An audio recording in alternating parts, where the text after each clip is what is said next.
three billionaires come out and state that we're going to see something really bad happen in the markets. Now, if you remember me saying, I believe that when midterms are coming and they want the Republicans out, even though the Republicans hadn't done too much for us, there needs to be a problem, a catastrophic event, civil unrest, something happened. Well, these three billionaires are all stating the markets are looking that way, and they have all put their money elsewhere. Billionaires now, people who made billions off the market, is now pulling. And they're saying, well, this is the perfect opportunity to move into crypto. This is the perfect opportunity to get away from the dollar. It's a perfect opportunity to hurt Trump. So they're saying this is the end game. We're going to discuss what they talked about. Also, we're going to discuss, again, Tucker and Nick Fuentes. Both had situations yesterday where they made quotes, and it's unbelievable that we consider them conservatives in what they just stated. We're going to talk about what Tucker said. It should make you startled, not just his false accusations of saying that we're going to war, but what he said about our ally and what he said about what we should be doing in spending time with Qatar, even though they just honored Hamas's leader. Unbelievable. Nick Fuentes says something even worse about the family. No point in a family. Well, is that conservatism or not? We're going to discuss that. And lastly, we're going to talk about, again, the administration and what is not getting done. Well, there was a law that was passed last night. It should be universal on protecting our children, but Democrats voted against it. Now, that goes along with all the other stories we've heard, and yet it's like we cannot actually pass a bill. They keep kicking the can down the road. Listen to what Mike Johnson said. He said, I'm going to start really passing and codifying bills in 2026. What is your thoughts on that? I'll tell you my thoughts on it. I think it's stupid, and I believe he's just kicking the can down the road, and I think he's trying to look good, like he's working hard for the midterms, because he knows it's important. I can't stand politicians. Have I said that enough? Let's dive into all these stories today.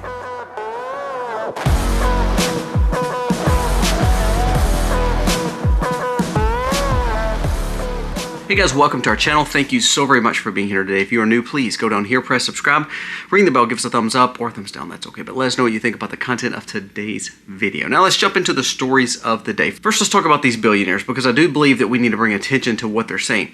You may not respect them, but again, they've made money, they've become who they are, and most of them are made not because of government. Most of them are self-made individuals, meaning they built their business, they didn't rely on the government. Like if you look at George Soros, a lot of his funding was from NGOs. A lot of his funding was from governments or toppling governments. It was never kind of in the private kind of system. It was always public-private partnerships and things like that. And I'm not saying all these guys are perfect, and I'm not saying all these guys are completely honest, but I am saying their money, they're pulling, because they don't trust the market. First, let's go to Warren Buffett. We talked about him just a little bit the other day. He is planning on pulling $300 and something billion out of cash that he has in liquid money here in our markets, sitting probably in money market accounts or some kind of bonds or conservative funds. He's going to be moving that most likely to the Japanese market. Now, why is he doing that? Well, his word was, it looks like the government, all they know what to do is destruct the dollar. Now that goes along with what Ray Dalio said. Ray Dalio said, which again, he's going to more tangible things such as gold, silver, and he said he has a little Bitcoin, but really his focus has been on commodities and real estate and gold and silver, things that are tangible. But he said something that we've never seen is far worse than a recession is coming. He said, we don't know when. He said, but everything is pointing to a market collapse. Now, Ray Dalio makes big claims, but at the same time, a lot of his claims have come true about the markets. That's why he is a billionaire. That's why he is a hedge fund, one of the biggest hedge funds as a player. Same with Warren Buffett. Literally, the best stock trader in history right now is Nancy Pelosi. Better than Warren Buffett. But Warren Buffett's probably done a lot more honest than Nancy Pelosi. And then lastly, I want to go to this last billionaire, because this is one I did not know, and I want you to listen to what he said, because I think this is probably the most important. You see the warning signs by the two other major American investors. Listen to this. Billionaire Mike Novogratz said this: the Fed is about to unleash trillions of dollars of liquidity, and that will set up the crypto and what it's built for. It will make Bitcoin and crypto skyrocket while all of a sudden destructing the dollar. Now I want you to think about that for a second. It's amazing how many people right now is pushing Bitcoin, Bitcoin, Bitcoin, Bitcoin, crypto, crypto, crypto, crypto. SEC's pushing it. Trump's pushing it. The government's pushing it. You got all these big Coinbase and places, people like that are meeting with senators. Everything has been pushing towards crypto. And again, whatever your thoughts are on it, I don't believe it's real money. I believe this is a way that they're going to get rid of the debt, get rid of the dollar, and put us on a surveillance state. Personally, that's what I honestly believe. I want you to listen to this. It says, President Trump has confirmed that 1,600 new electrical generating plants will have opened in the next 12 months. He's saying the price of electricity will fall dramatically. Now, that sounds good, doesn't it? Now, why is this shared as a Bitcoin story? Because what's going to happen is the electricity is going to be used to mine the Bitcoin. And it's going to be used to make sure the grid is held up for not only AI, not only for data centers and getting information, but that the fact that now if our market moves away from a cash society to a cashless society, that money has to have stability in electrical grids, i.e. Bitcoin or crypto. So it's weird that all of a sudden we're getting all this deregulation when it comes to data centers, when it comes to all these power plants. It sounds good because hopefully it'll lower our interest, lower our utilities bill. That sounds great, doesn't it? But what we've realized, all these bills and all these things that pass, all these subsidies, everything dealing with farms, dealing with tax credits, dealing with all this stuff. Think about your health care. Obamacare is supposed to make things cheaper. None of that stuff actually helped the consumer himself. It helped big business and helped big players, but not the true consumers. So when we hear this stuff, we're like, oh, it's going to lower our electricity bill, and we're excited about it. But I think what we're doing is we're literally high-stepping into a cashless society with all this new maneuverability of building the grid up because of crypto. I want you to listen to what Jay Powell just said. He said, in the near term, risks for inflation are tilted to the upside. The risk for unemployment is tipped to the downside. There is no risk-free path for policy as we balance between employment and inflation goals. Basically what he states in this, and again, he's very wordy here, but he's stating there's no way that we're either not going to see major unemployment or major inflation, which is going to cause for market disruption, Main Street disruption, and of course chaos. Because if you make your food go back up to 2020 prices, and basically right after the pandemic, you remember everything was like 30, 40, 50% more. And really prices hadn't went down too much. They went down, 10, 20%, which is great, but we're still way higher. Well, what he's stating is probably in this volatility, in this cycle, in the fact of really 2026, I guess when midterms are coming, when everybody else is talking about the market fallout, we're going to see higher unemployment or higher inflation or a mixture of both, and now we've got to figure out how to balance it out. But here's what it comes down to. We just wrote another $900 billion bill just the other day. We just wrote another major spending bill just the other day for Ukraine. It's like 800 million or 900 million. We keep writing all these bills to spend more money, and really what we're doing is we're spending ourselves into oblivion. Now, here's what I've really come to realize. That Congress, Senate, any administration that we have, Republican or Democrat, no one actually is hoping for cash and gold to be the thoroughbred and the thoroughfare for the next century. Everybody's looking towards crypto in some kind of surveillance Bitcoin crypto program. What we're seeing is a full movement away from cash. And I think, here's what I think. I think Congress, and I think even the president, I think even the Democrats, whomever you want to put in this blame, no one wants to be the ones to say we can't have cash anymore. But if they spend all this to the oblivion, then I believe what you're going to see is most people are going to say, well, I guess we've got to go to this new system because the dollars fell out. Gold and silver right now are skyrocketing. Do you realize a silver ounce that used to be dirt cheap is worth more than a barrel of oil right now? What is that telling you? It's not telling you that gold and silver are skyrocketing. It's telling you the dollar is devaluing. So what they're going to do is keep on devaluing the dollar to a point where we're going to look for this new thing. I was hoping, I like the $1,000 baby credit basically to build up this kind of new retirement for people that Trump started. You watch if that doesn't become a crypto account of some sort. JP Morgan Chase, along with Wells Fargo, along with some of the biggest banks in America, are all stating that we will be on stablecoin systems and on the chain, the blockchain, within the next 12 months in a huge way. So we talk about the warnings from the billionaires, we talk about the biggest banks who are taking advantage of us, and we talk about Congress, and every one of them are pointing to new data centers, new grid ups, and honestly what it's doing is making it where you can have crypto, keep messing over the dollar, and ultimately move into a new system. That new system is not a parallel society. It's fully embraced and backed by the government, and that means surveillance on you and your money every time you spend it. You don't believe that someone's going to know how your money is used and tracked if you send something on this application? You think that's safe and effective like paying with cash with something? Not at all. But here's the thing. I think that's exactly what they're pushing for. That's why I believe you're going to see catastrophic market crashes, or you're going to see upheaval with the dollar, or you're going to see civil unrest with inflation and unemployment, because they need it. Government needs it. Take the R&Ds away from it. Government needs it, because then that means you are controlled. Now I want to move on to this vote last night. So if you looked at the vote last night, what happened was they voted on taking care of the kids and making it a felony for these doctors to operate on children that are not of age. Now, you can't, it's amazing, you can't get your daughter's ear pierced until she's, 16, 17, or 18 without a parental consent at places like Claire's in the mall, or someone to do it for you that has permission from a parent. You can't get a tattoo until you're 18. You can't legally own a 2A rights until 18 and 21, depending on what state you're in. I think it's 21 for the most part. So we make all these things. We can't vote. We can't do any of those kind of things. I mean, you can't even rent a car until you're like 25, or a hotel room until you're like 20 something. VRBO, you can't do it until you're 18 or 20. The point is this. There's parameters there because we need to get to the time where we're adults to make adult decisions. Well, finally, the Congress did pass something that should be overwhelmingly supported, is that kids can't make their decision to permanently alter their bodies. Well, guess what? The whole Democratic Party stood on it, and they said no, meaning this should be a child's rights, not a parental rights.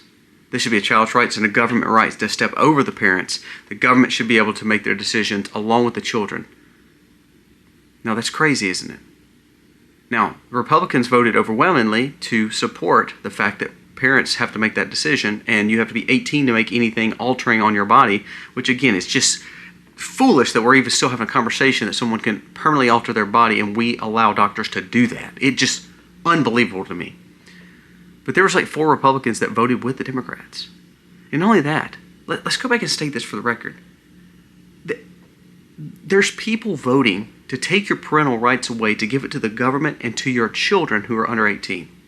But they cannot go to a store and buy one little measly cigarette, or go to the store and get their ear pierced, or go to the store and get a little heart tattoo. They shouldn't be able to do that, but it's amazing that we will allow them to alter their body to a point where it's way worse than a tattoo or a piercing that will permanently scar them, to permanently put them on medicine, and we're allowing the government to overstep the parents and the government to help the kids and the kids to be able to make that decision without government. That's demonic. That's demonic. And it's sad that we have one party, 50% of the vote, saying that they're okay with that. That government's intervention in our life is way more important than parents' intervention in our life. Now, this brings me up to the biggest point of the video.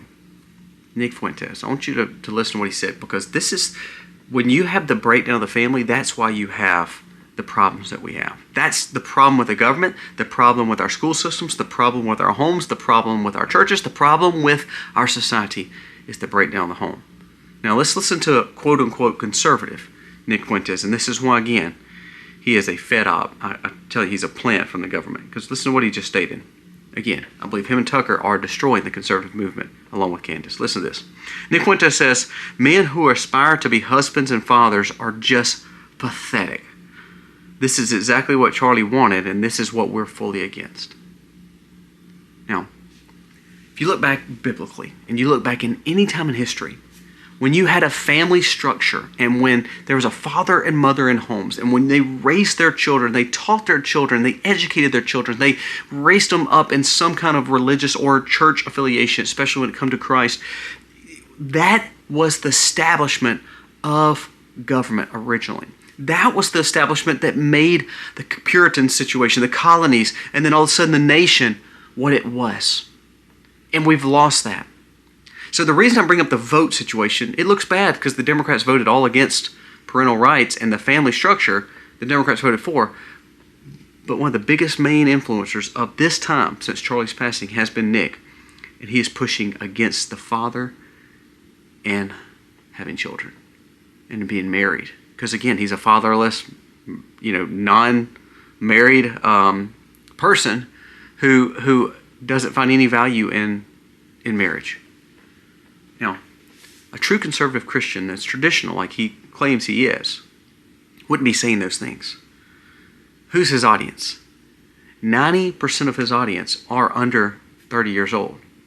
Of that, about 75% are young men who follow this guy, his groypers. And he is brainwashing them and influencing them to tell them that marriage and family is not important. The breakdown of our government is going to keep on happening. The breakdown of our society is going to keep on happening without father and mother in homes, raising children, and loving each other. I wake up every morning, of course, as a Christian, I do my typical Bible study. I thank God for blessing me for another day. I check on my children. And then I think, what can I do for my wife today? What can I do to help her? What can I do to make sure my children have a better day? What can I do? Now, I'm just a man. I can't do too much because, again, there's a lot of things that I can't help. But what I can do is I try to find ways to benefit them because I sacrifice because I love them. See, that is a structure that we need to go back to. And when we hear people like Nick Fuentes, who has got huge amounts of influence, telling you that this is worthless, you wonder why the breakdown of society is going to keep on happening, because those are the kind of people leading us. Last point I'm going to bring up with Tucker Carlson. He comes out and states there's no point in tying ourselves to Israel. It's not even a real ally. He says this in an interview just yesterday. He wondered why we wouldn't get closer to Qatar and wonder why we don't have more relationships with Qatar. Qatar just did a major benefit for the Hamas leader. Qatar has involved themselves in paying more money to our politicians and our influencers in America than Israel has. Qatar is actually hiring people that Trump is firing to get inside information, allegedly, on Trump and on his cabinet and get him on the payroll for Qatar. And this is Tucker Carlson telling you that there's no point in looking at Israel as important. Again, he claims to be a conservative Christian. Now, the reason I want to bring these two up is because they just hit on the things that we're lacking in our society. A moral Christian base that is grounded in our faith in our Bible. You do realize that the whole Bible was wrote by people that God basically touched that were Jewish, and they wrote the Bible. He used those 66 books were inspired by God for Jewish people to write for the world. Jews, Gentiles alike. Jesus was born into this lineage, this Jewish lineage. It's important to us. But Tucker's pushing against that and telling you to embrace something else. God ordained the family first. Adam, Eve. The establishment of family first. It says it all in the Bible that the family is the structure that God first built to ordain government. To honor your father and mother. And Nick is trying to break that down. Why is the two biggest conservative names, along with Candace, destroying the things that God wanted the most? And then on the Democrat side, they're telling you that government can raise your children better than parents can. What we're seeing is a breakdown of our society. You know what brings that in more? This is how you tie it in. The breakdown of our money, currency, and the way we do life. And that's what those billionaires are warning about when we talked about in the first video. Heed these warnings. Listen to Nick and Tucker to a point where you say, you know what, this is not who we're supposed to be. And then you look towards other people influence. You go back and look at some of the Charlie Kirk stuff. You go back and start saying, okay, I want to emulate that kind of life. That he pushes children and family and structure around Christ and conservatism that way. I think we're going to make a whole lot better of a nation. Because what we realized, our politicians have let us down. Our leaders have let us down. The bureaucracy has let us down. The government's let us down. Even the influencers, left and right, have let us down. But one thing is threadbare and true, is the family structure under God will always be okay. Guys, let me know your thoughts on today's video. God bless.